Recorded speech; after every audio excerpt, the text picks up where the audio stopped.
Assalamualaikum warahmatullahi wabarakatuh. Selamat pagi anak-anak, bagaimana kabarnya hari ini? Ibu harap kalian semua tetap semangat dan selalu menjaga kesehatan supaya bisa menerima materi daring hari ini dengan keadaan sehat walafiat. Hari ini materinya yaitu Nahdlatul Ulama, Amalia Nahdlatul Ulama. Yang akan kita bahas ada dua, yaitu menghormati Al-Quran dan menghormati Nabi Muhammad SAW. Yang pertama, menghormati Al-Quran. Kewajiban terhadap Al-Quran. Al-Quran adalah kalamullah yang diturunkan kepada Nabi Muhammad SAW melalui perantaraan malaikat Jibril, dan membacanya adalah ibadah. Setiap muslim harus memiliki rasa tanggung jawab terhadap Al-Quran. Tanggung jawab atau kewajiban itu antara lain mengimani atau meyakini kebenaran Al-Quran, mempelajari dan mengamalkan ajaran Al-Quran, menyampaikan ajaran Al-Quran dengan cara pemahaman yang benar, dan menegakkan ajaran Al-Quran dengan penuh kesabaran. Selanjutnya yaitu fadilah membaca Al-Quran.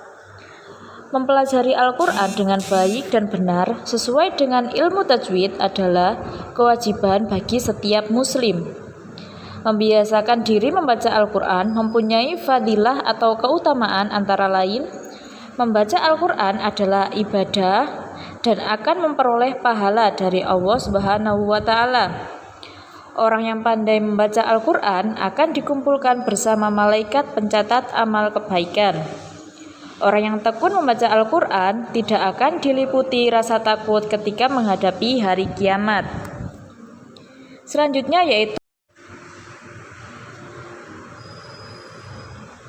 Selanjutnya, sikap menghormati Al-Quran. Sikap menghormati Al-Quran antara lain tidak menyentuh mushaf Al-Quran kecuali dalam keadaan suci dari hadas, tidak menempatkan mushaf Al-Quran di tempat sembarangan, tidak boleh membawa Al-Quran tanpa berwudu ke tempat sembarangan, meskipun dengan alat gantungan, kain pembungkus, atau penyangga. Orang yang junub, wanita yang sedang haid atau nifas dilarang atau diharamkan membawa atau membaca Al-Quran. Tata cara menciarkan Al-Quran. Menciarkan Al-Quran dilakukan dengan berbagai kegiatan, antara lain tadarus Al-Quran, yaitu membaca Al-Quran secara bergantian, terutama di bulan Ramadan. Tahmil Quran, yaitu membaca Quran bersama dengan memberikan bagian kepada setiap yang hadir untuk membaca suatu juz Al-Quran. Semaan Al-Quran, yaitu para hufadz membaca Al-Quran dengan hafalan dan hadirin menyimaknya. Musabaqah tilawatil Quran atau yang disebut dengan MTQ. Musabaqah hifdzil Quran atau yang disebut dengan MHQ. Musabaqah syahril Quran atau yang disebut dengan MSQ. Dan cerdas cermat isi kandungan Al-Quran atau yang disebut dengan CCQ. Umat Islam harus membiasakan diri membaca Al-Quran sejak dini, agar kelak saat dewasa menjadi terbiasa. Membiasakan diri membaca Al-Quran dapat dilakukan dengan belajar membaca Al-Quran baik di rumah, masjid, atau musola atau TPQ. Membaca Al-Quran setelah menunaikan sholat fardu. Membaca Al-Quran pada malam Jumat atau menjelang sholat Jumat. Mengikuti tadarus Al-Quran yang diadakan di masjid atau musola. Menghafalkan surat-surat pendek dan surat-surat tertentu. Serta membaca Al-Quran di mana saja asalkan tempatnya suci dan bersih. Materi yang kedua yaitu menghormati Nabi Muhammad SAW. Kewajiban mentaati dan mencintai Nabi Muhammad SAW. Nabi Muhammad SAW adalah Nabi dan Rasul yang terakhir. Setiap Muslim wajib mentaati dan mencintai Nabi Muhammad SAW.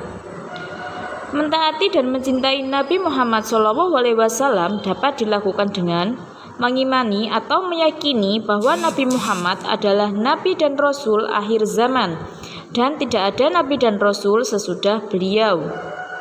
Mengamalkan dan mematuhi ajaran Islam, baik yang terdapat dalam Al-Quran maupun hadis atau sunnah-sunnah beliau. Berjuang menegakkan, mengembangkan, dan membela agama Islam. Mencintai dan memuliakan Nabi Muhammad serta memperbanyak membaca sholawat kepada beliau. Dan memuliakan keluarga dan para sahabat beliau. Kegiatan yang menunjukkan kecintaan kepada Nabi Muhammad SAW.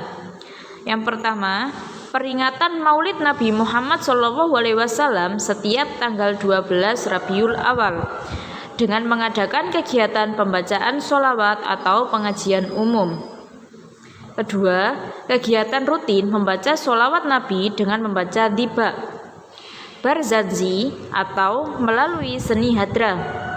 Dan yang ketiga, setiap kali menyebut nama Nabi Muhammad SAW selalu diawali dengan kata Sayyidina. Dan apabila mendengar nama beliau disebut, maka menjawabnya dengan membaca sholawat kepada beliau. Macam-macam bacaan sholawat Nabi. Yang pertama, sholawat Naria atau Qurtubiyah. Kedua, sholawat Ibrahimiyah. Ketiga, sholawat Munjiat. Dan yang keempat, sholawat Fatih. Ada pembaca sholawat Nabi, yaitu membaca sholawat harus dilakukan dengan penuh ta'zim, khusyuk, dan tawadhu. Antara lain, ketika membaca atau mendengarkan bacaan sholawat harus dengan sikap yang sopan dan hormat.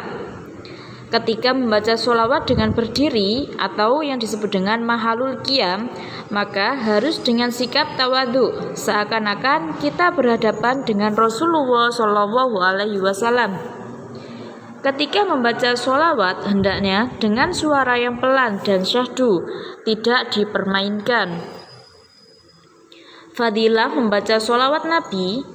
Membaca sholawat kepada Rasulullah SAW itu hukumnya wajib di dalam sholat dan khutbah, serta sunnah di luar sholat.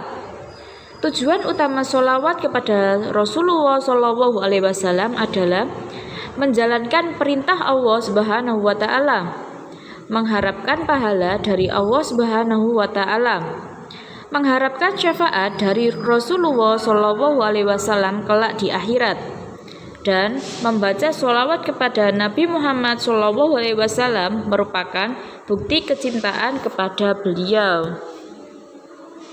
Selanjutnya, membiasakan diri membaca sholawat Nabi. Waktu-waktu tertentu yang paling utama membaca sholawat yaitu pada malam dan hari Jumat, ketika memulai dan mengakhiri doa, di antara adzan dan iqamah. Setiap disebut nama Rasulullah SAW, di setiap majelis sebelum pembubaran, dan di setiap permulaan khutbah. Sekian materi hari ini. Terima kasih dan selamat belajar. Wassalamualaikum warahmatullahi wabarakatuh.